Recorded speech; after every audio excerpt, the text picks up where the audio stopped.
Hello viewers, welcome to my channel. Today we are going to discuss 12th class physics electrostatic part 16. इसमें कुछ एक जैसे हम last video में हमने डायलेक्ट्रिक्स किया था तो कैपेसिटेंस चल रहा है सारा का सारा। कैपेसिटेंस में कुछ एक टॉपिक आपके रहते हैं छोटे छोटे से, एक बार वो जो हैं वो कवर करेंगे, फिर ये आपकी यूनिट कंप्लीट हो जाएगी।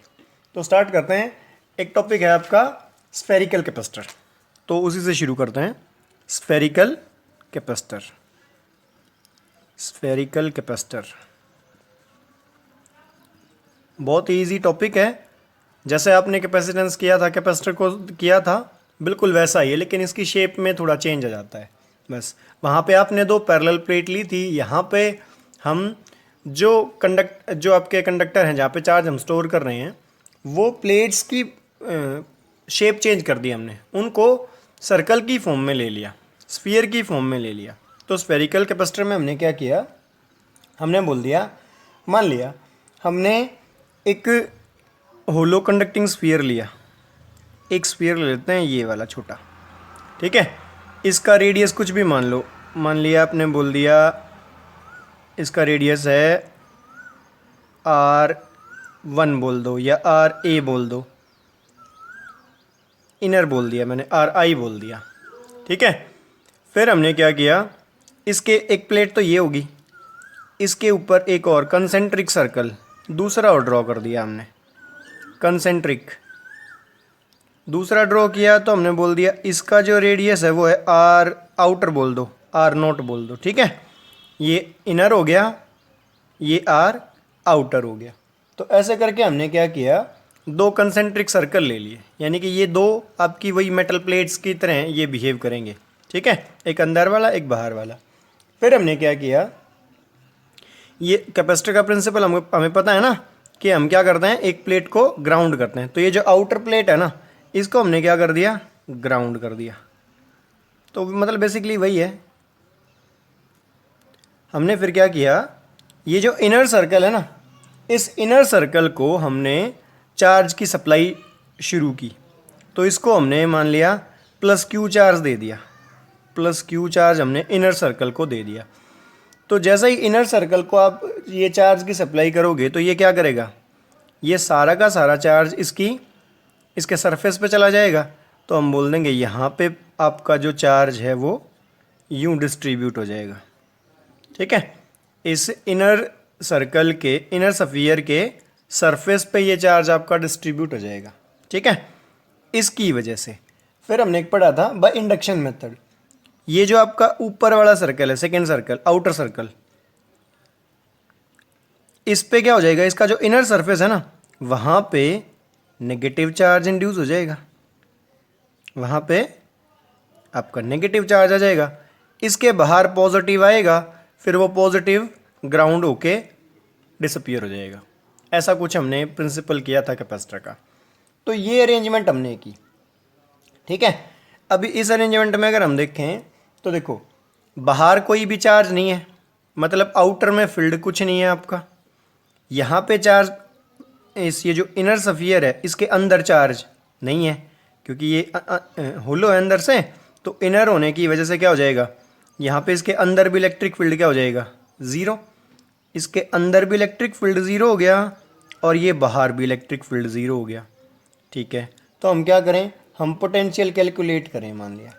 तो पोटेंशियल कैलकुलेट करेंगे तो क्या करेंगे हम, फिर देखो यहाँ पे वैल्यू क्या आएगी फील्ड की, इसके अंदर बीच बीच में प्रेजेंट है यहाँ पे, मतलब ये कुछ फिनोमेना हो जाएगा इलेक्ट्रोस्टैटिक शील्डिंग जैसा। इलेक्ट्रोस्टैटिक शील्डिंग में क्या होता है, किसी भी ऑब्जेक्ट को कवर करना, ठीक है, ताकि जो चार्ज है बाहर से उसका इफेक्ट इसके ऊपर ना आए, ऐसे करके। तो ये जो आउटर सर्कल है ना, आउटर स्फीयर, इसने क्या किया है, इनर स्फीयर को एक शील्ड प्रोवाइड कर रखी है, तो इसका चार्ज सेफ रहेगा अंदर की तरफ, ठीक है, ओके। तो अगर हम यहाँ पे पोटेंशियल कैलकुलेट करें, टोटल जो इलेक्ट्रिक फील्ड है वो इन्हीं के बीच में एग्जिस्ट कर रहा है, तो हम क्या बोल रहे हैं, अगर हम यहाँ पे इस पे इसके इनर सर्कल है ना जो हमारा, सॉरी इनर स्फीयर है जो ये, इस इनर स्फीयर पे अगर हम पोटेंशियल कैलकुलेट करें तो हम बोल दें पोटेंशियल एट इनर सरफेस। वो क्या आ जाएगा, वो आ जाएगा भाई, पोटेंशियल का फॉर्मूला हमें पता है, Q upon 4 pi epsilon not, और रेडियस, रेडियस क्या है इसका, इनर का RI, ठीक है, minus Q upon 4 pi epsilon naught R outer, ठीक है। ऐसे करके हमने बोल दिया, यानी कि क्या आएगा, पोटेंशियल ही तो है ये सारा का सारा आपका इनर पे, आउटर का माइनस कर दिया हमने यहाँ पे, इनर का हमने ऐसे कैलकुलेट कर लिया, और टोटल जो इसके बाहर आएगा, बाहर ये तो इन बिटवीन द प्लेट्स है, इसके बाहर तो क्या हो गया आपका, इलेक्ट्रिक फील्ड है ही नहीं, तो इलेक्ट्रिक फील्ड अगर ज़ीरो है तो पोटेंशियल क्या होता है, पोटेंशियल क्या होता है, E/D होता है। तो अगर इलेक्ट्रिक फील्ड ज़ीरो हो गया तो पोटेंशियल भी वहाँ पे ज़ीरो हो गया, आउटर में, यहाँ पे बाहर, ठीक है। अगर ऐसे ये ज़ीरो हो गया तो हम क्या बोलें, अगर हम टोटल पोटेंशियल की बात करें, टोटल पोटेंशियल की बात करें तो हम क्या बोल दें, V is equal to, total potential क्या आ जाएगा आपका, या पोटेंशियल डिफरेंस हम कैलकुलेट करें तो क्या आ जाएगा, VA, मतलब ये जो V इनर और माइनस V आउटर, ऐसा करेंगे तो ये V आउटर तो है ही नहीं कुछ भी, तो ये V इनर के बराबर ही रह जाएगा। तो V इनर को रखोगे तो इसमें से हम कॉमन ले लें, Q upon 4 pi epsilon not, ये कॉमन आ जाएगा, और यहाँ बचा R inner minus R outer, ऐसे करके आपका बचा ये वैल्यू, ठीक है। अभी ये जो हमारा आया, ये आया V पोटेंशियल डिफरेंस, ठीक है। अभी हमें निकालना है कैपेसिटेंस, तो C निकालना है। C क्या होता है, Q अपॉन V, C क्या होता है, Q अपॉन V, तो वैल्यू रख देते हैं एक बार, तो यहाँ से C आया हमारा Q अपॉन V की वैल्यू हमने निकाल ली है यहाँ से, तो ये आ जाएगा Q upon 4 pi epsilon not, और यहाँ 1 R inner minus R outer, ऐसे करके वैल्यू आ जाएगी हमारे पास। फिर हम अगर मान लिया इसका LCM भी ले लो, सॉल्व करेंगे तो Q से ये Q कैंसिल हो जाएगा, और C को हमने सॉल्व कर दिया।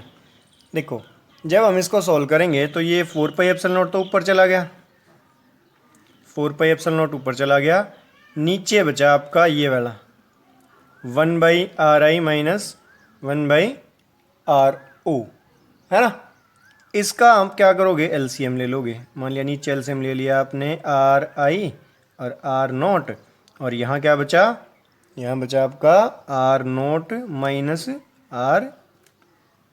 RI, ऐसे करके वैल्यू हो जाएगी, ये ऊपर चला जाएगा, यानी कि C becomes equal to 4 pi epsilon naught R inner R outer upon R outer minus R inner, ये वैल्यू आ जाएगी आपकी, ठीक है।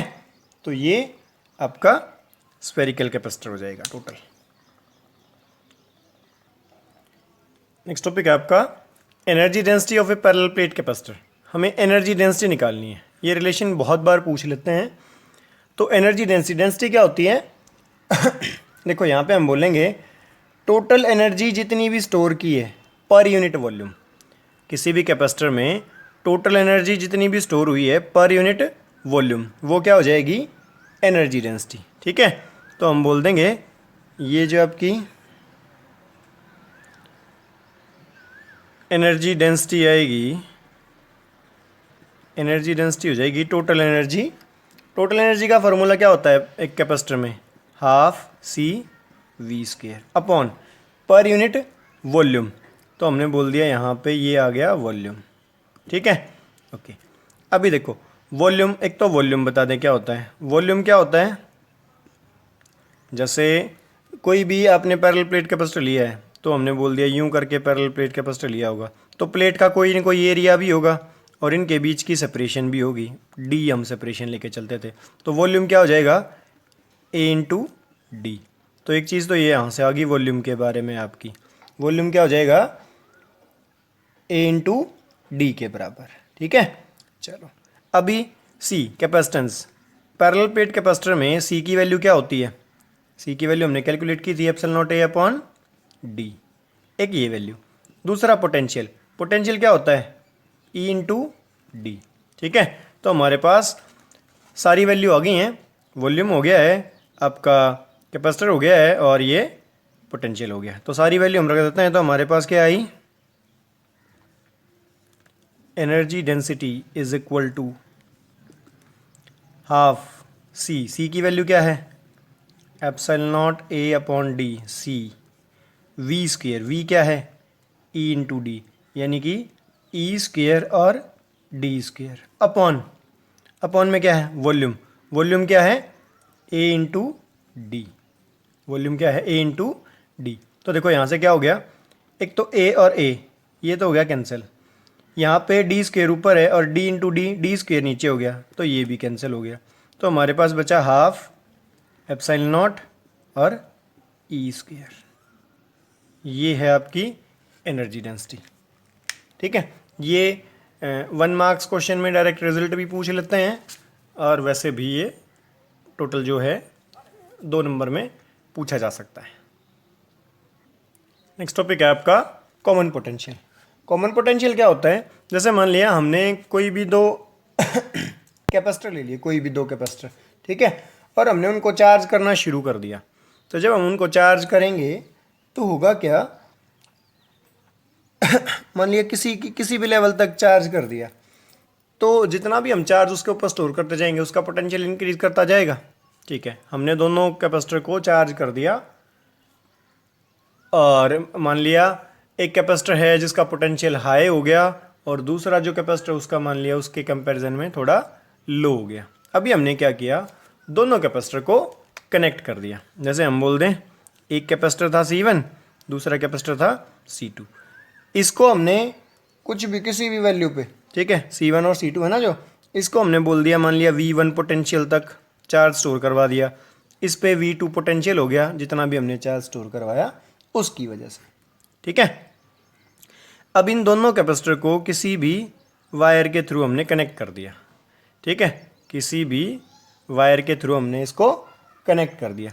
तो जैसे ही हम कनेक्ट करते हैं तो होगा क्या, जो चार्ज है ना जो हमने स्टोर करवाया था, चार्ज हायर पोटेंशियल से लोअर पोटेंशियल की साइड मूव करना शुरू कर देता है, हायर पोटेंशियल से लोअर पोटेंशियल की तरफ मूव करना शुरू कर देता है। ठीक है, जैसे डिफ्यूज़न होता है ना, जैसे हीट होती है, हाई टेम्परेचर से लो टेम्परेचर की साइड वो मूव करना शुरू कर देती है। ठीक है, कब तक मूव करेगी, जब तक दोनों का टेम्परेचर बराबर ना हो जाए। ठीक है, सेम आपका कॉमन पोटेंशियल है। ये चार्ज यहाँ से हायर पोटेंशियल से हम मान लेते हैं V1 ज़्यादा है V2 से। ठीक है, तो हायर पोटेंशियल से लोअर पोटेंशियल की साइड वो मूव करना शुरू कर देगा आपका चार्ज।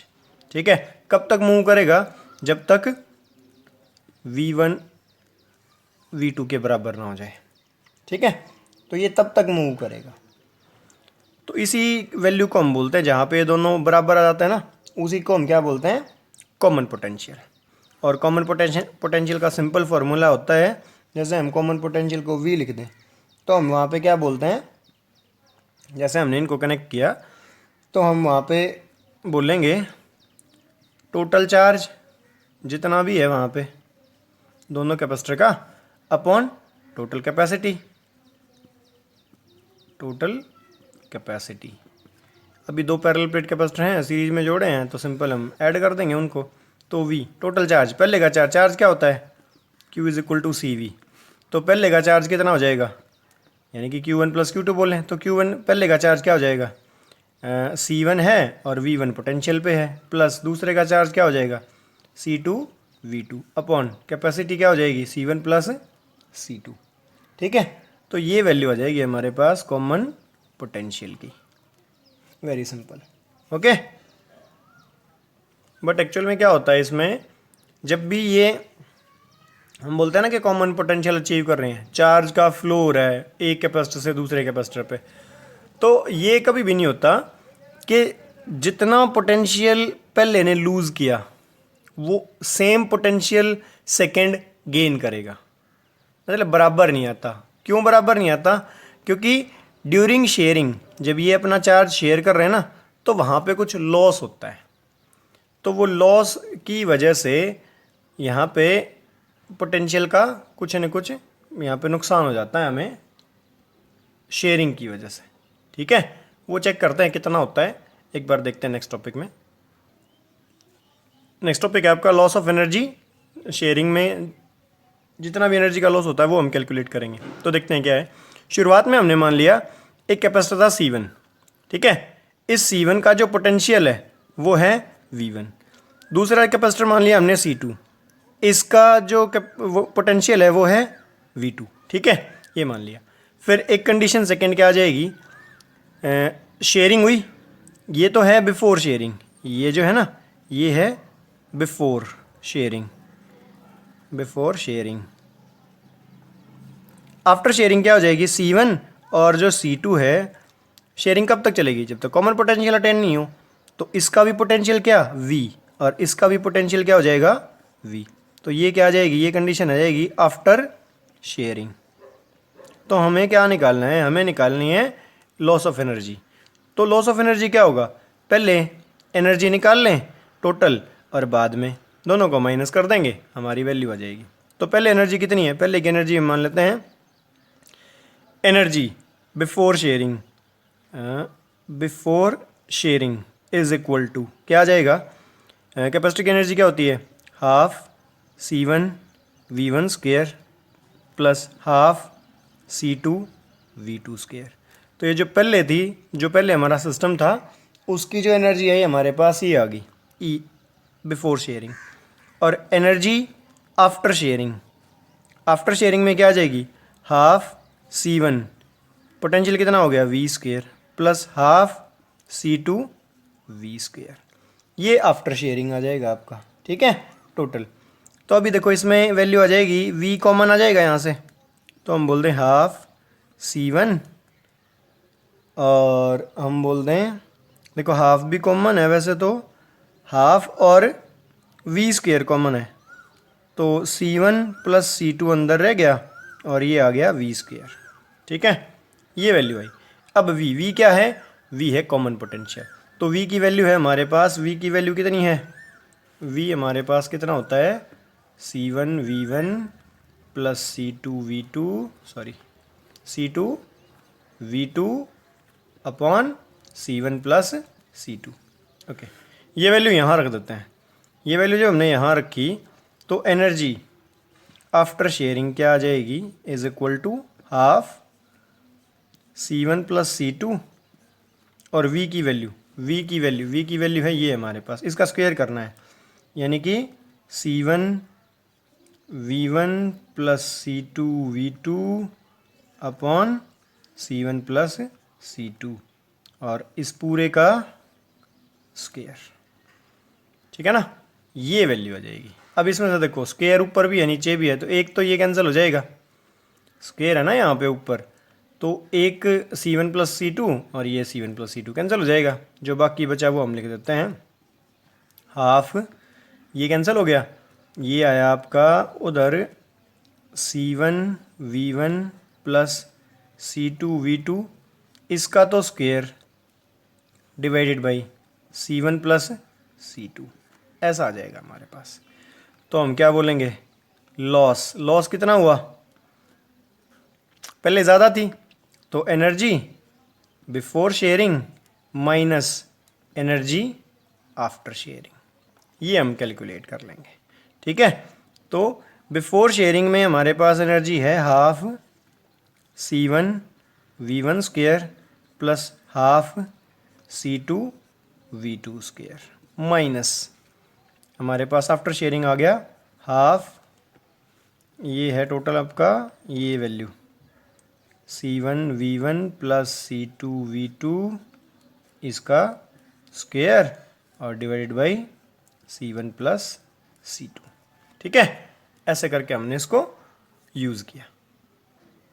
अब इसमें हम क्या करेंगे, एक तो ये जो स्क्वायर है ये ओपन कर लेंगे, a प्लस बी का होल स्क्वायर, तो C1 square V1 square plus C2 square V2 square plus 2 C1 C2 V1 V2, ये वैल्यू यहाँ आ जाएगी, और नीचे है C1 प्लस C2, ये एलसीएम ले लेंगे।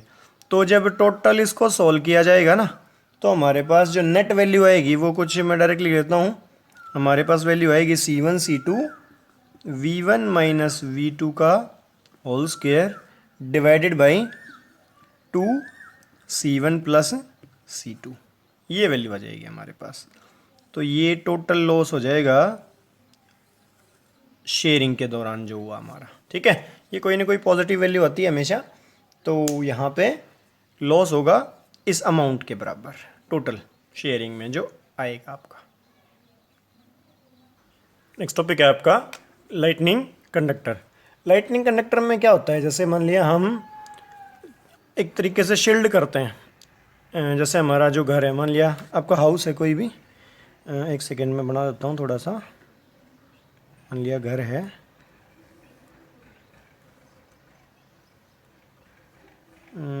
एक सेकेंड,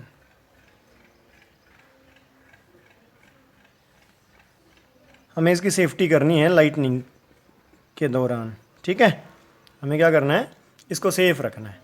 तो जैसे ही लाइटनिंग होती है तो हम क्या करते हैं, यहाँ पे इसके साथ साथ यहाँ पे एक वायर लेते हैं। जो हमारी रूफ़ है वहाँ पे हम कोई भी एक कंडक्टर लगा देते हैं। इस रूफ़ से थोड़ा, जैसे ये है, इसके ऊपर हमने क्या किया, एक कंडक्टर लगा दिया। यहाँ पे कोई भी कंडक्टर को हमने कनेक्ट कर दिया एक थिक कॉपर वायर से, थिक कॉपर वायर, और इसको हमने नीचे यहाँ पे कोई भी मेटल प्लेट, अब ये जो मेटल प्लेट है यहाँ क्या हो जाएगा, ग्राउंड कर दिया हमने इसको, और ये ग्राउंड, और ग्राउंड का क्या है सरफेस आपका, नेगेटिव चार्ज। तो होता क्या है, मान लिया कोई भी क्लाउड आया, कोई भी क्लाउड, ठीक है। क्लाउड क्या होता है, नेगेटिव चार्ज। यहाँ पे जब लाइटनिंग होती है तो क्लाउड पे क्या है, यहाँ पे नेगेटिव चार्ज है, जिसकी वजह से क्या होगा, ये जो हमारा ये जो नेगेटिव चार्ज है ये क्या करेगा, इस लाइटनिंग कंडक्टर के ऊपर यहाँ पे पॉजिटिव चार्ज इंड्यूस करवा देगा। अभी उस पॉजिटिव चार्ज से क्या होता है, ये जो चार्ज है ना पॉजिटिव, अगर मान लिया ये कंडक्टर नहीं होता तो ये हमारे जो हमारा स्वीट होम है इसको नुकसान पहुंचा सकता था। तो हमने क्या किया, ये कंडक्टर यूज़ किया, इस पे जो भी पॉजिटिव चार्ज आया कॉपर वायर के थ्रू हमने इसको ग्राउंड कर रखा है, और यहाँ पे जो ग्राउंड का जो टॉप सरफेस होता है वो नेगेटिव होता है, तो ये नेगेटिव क्या करेगा, इसको न्यूट्रलाइज कर देगा, ठीक है। तो ये जो क्लाउड का इम्पैक्ट हमारे घर पे आ रहा था या आ सकता था, हमने उसको यहाँ ख़त्म कर दिया है, जिसकी वजह से हम सेफ फील करेंगे, ठीक है। तो ये होता है एक सिंपल सा प्रोसेस। इसी कंडक्टर को जो हमने ये यूज़ किया ना, ये इसी को हम लाइटनिंग कंडक्टर बोलते हैं, ठीक है। बहुत ही बेसिक सी चीज़ है, और बहुत पुराने टाइम से इसको यूज़ करते आ रहे हैं हम, तो वी वर एडवांस्ड, ठीक है। तो छोटे छोटे टॉपिक थे आपके, इसमें आई थिंक मोस्टली आपका कवर हो गया है, ठीक है। तो किसी भी टॉपिक में कोई भी डाउट है तो उसको एक बार कमेंट सेक्शन में मेंशन करें, और नेक्स्ट वीडियो में मिलते हैं नेक्स्ट टॉपिक के साथ। तब तक आप एंजॉय करें। Thanks for watching my video. Thank you.